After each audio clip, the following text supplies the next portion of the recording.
Ikaw, anong gusto mo sabihin kay mama? Wish ko kayo, love ko palagi para sa kayo lahat kaming pwede dalawa, tapos kayo dalawa at Lizzy. Oh, Tayo lahat. Ikaw, ano sabi mo kay mama? Ano gusto mo kay mama?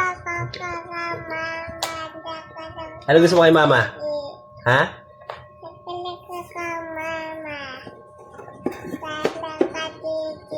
Dede, ikaw, ano thank you mo kay mama? Gusto ko thank you ko sa iyo, bibili lahat ng gusto ko kami pwede dalawa. Thank you, Mami. Thank you.